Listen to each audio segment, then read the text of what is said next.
Bonjour, c'est Alphonse Dongo, journaliste économique et financier du Congo-Brazzaville. Je vous prie de suivre à travers le film documentaire que nous avons réalisé pour Alphonse Dongo TV grâce à la coopération technique et le doigté des jeunes et talentueux Congolais, Rod et Patrick. Je vous dirai pourquoi ils sont talentueux, mais en mémoire quand même, je vous prie de nous rappeler au souvenir de Madame Lian, l'ambassadeur de Chine au Congo décédé pendant son séjour médical en Chine.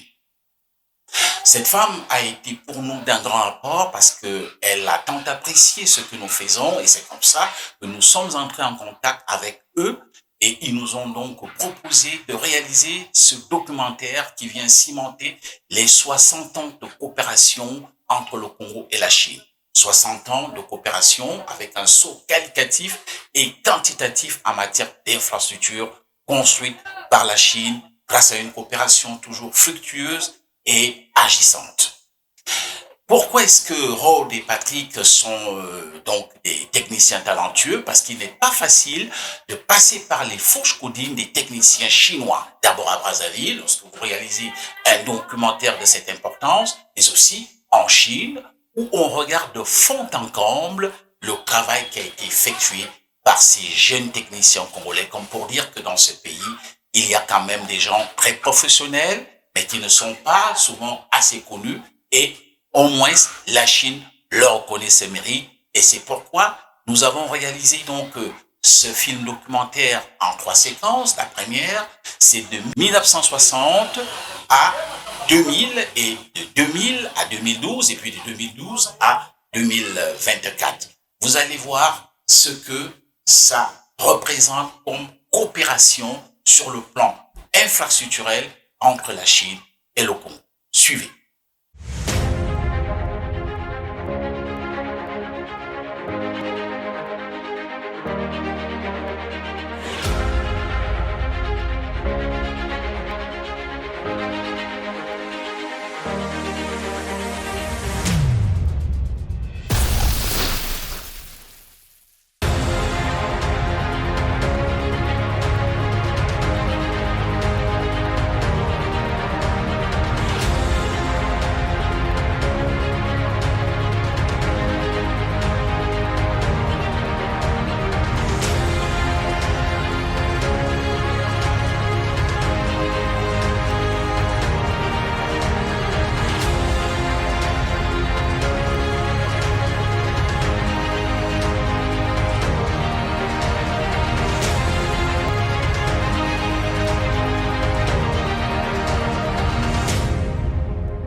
L'amitié traditionnelle sino-congolaise vieille de 60 ans est profondément enracinée dans le cœur des deux peuples.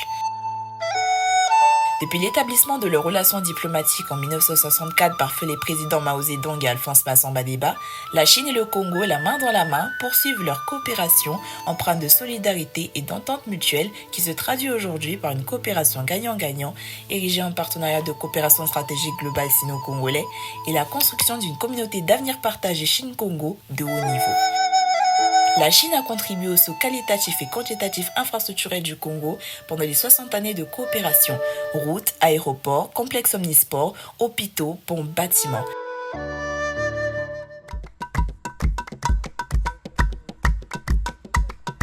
La Chine a assuré de manière efficiente la construction du stade omnisport Alphonse Massamba Deba à Brazzaville, où se sont déroulés les premiers Jeux africains en 1965.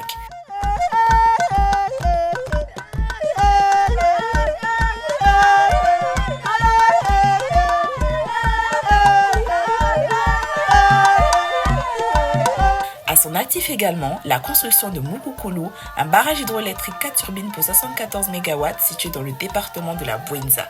Sa construction a commencé sous la présidence de Maria Ngouabi dans le cadre de la coopération sino-congolaise. Il a été inauguré en 1979.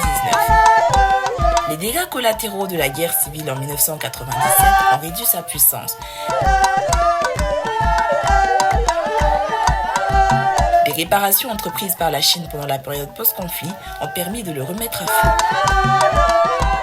Mukukulu est resté pendant des années la principale source d'énergie électrique du Congo.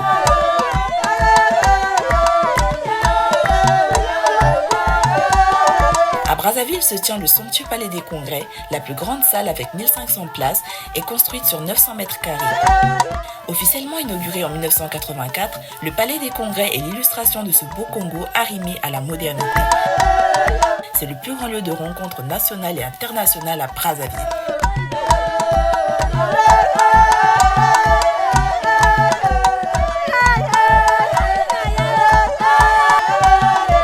La coopération sino-congolaise s'est davantage renforcée en 1985, année où sortait de terre l'Académie militaire Marien Ngouabi, une école de formation par excellence des officiers congolais et étrangers.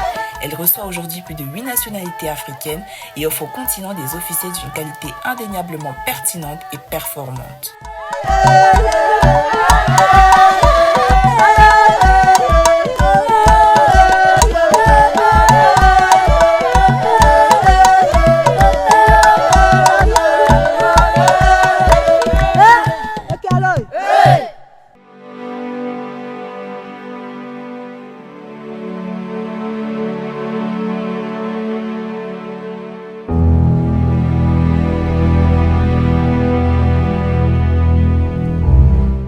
De renforcer la capacité énergétique du Congo, a été construit en 2005 le barrage hydroélectrique Timbulu au nord de Brazzaville d'une capacité de 120 MW. 85% de son financement ont été apportés par la Chine.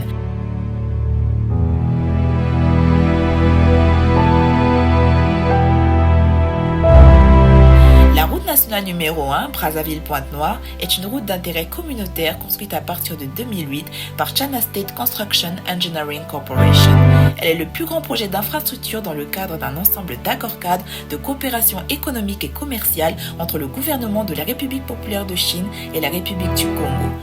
D'une longueur de 536 km construite par China State Construction Engineering Corporation, cette route relie d'ouest en est la capitale économique Pointe-Noire à la capitale Brazzaville. Dans le même élan de coopération toujours renforcée et agissante entre la Chine et le Congo, il faut noter la construction de 500 logements sociaux dont les travaux ont été lancés en octobre 2009 dans le cadre du partenariat stratégique entre le Congo et la Chine.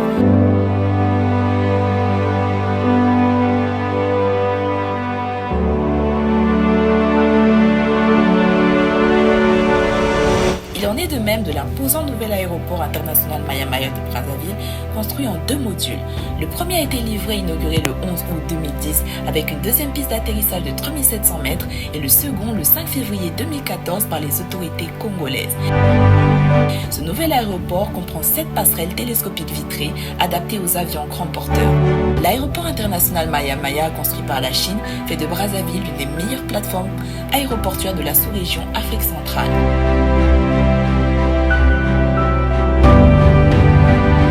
En 2011, inauguration du centre de démonstration des techniques agricoles de Gombe au sud de Brazzaville, dont l'utilité est de révolutionner les techniques agricoles au Congo.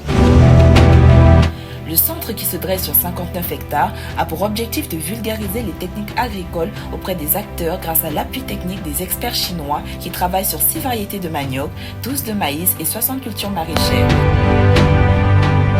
Cet important centre a été suivi en 2012 de la construction de l'aéroport international Antonio Agostinho Neto à Pointe-Noire, la capitale économique du Congo.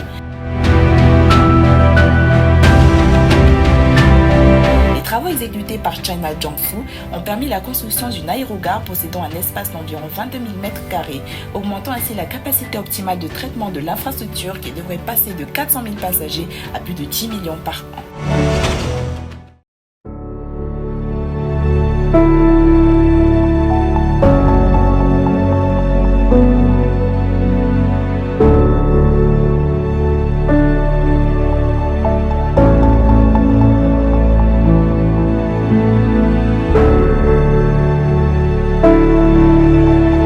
Sanitaire, l'hôpital de l'amitié sino-congolaise de Mfilou dans le 7e arrondissement de Brazzaville, inauguré en 2013 par les présidents Xi Jinping et Denis Sassou Nguesso, témoigne également de la profondeur de la relation sino-congolaise.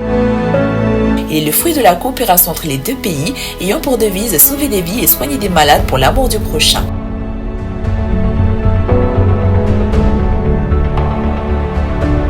Merveilleux sont la corniche à 4 voies et le pont du 15 août à Brazzaville, bâti en 2014.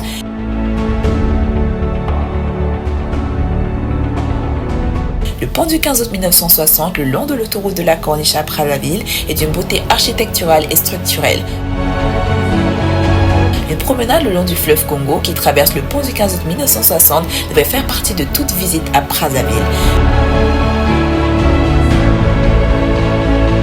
Le viaduc de Talangayi et le complexe sportif de Kitele au nord de Brazzaville sont également à mettre à l'actif de la coopération sino-congolaise.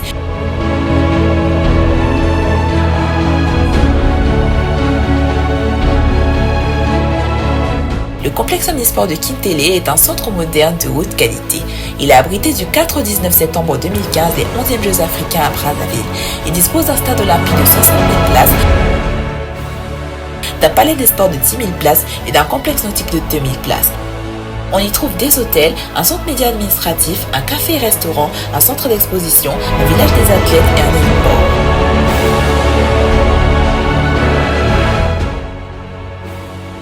La création en 2015 de la Banque sino-congolaise pour l'Afrique, inaugurée le 10 avril 2018 par le président de la République Denis Sassou Nguesso, fruit du partenariat de coopération stratégique globale entre la Chine et le Congo, la Banque sino-congolaise pour l'Afrique, qui rêve d'expansion sous-régionale et régionale, s'impose aujourd'hui dans le paysage bancaire national.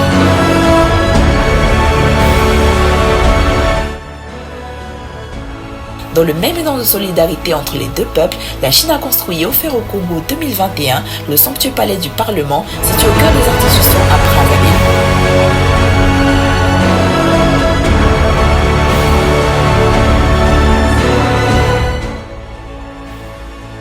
Admirez également les resplendissantes tours jumelles de la capitale congolaise inaugurée en 2023, bien visibles à l'horizon de la ville avec une vue imprenable sur le fleuve Congo.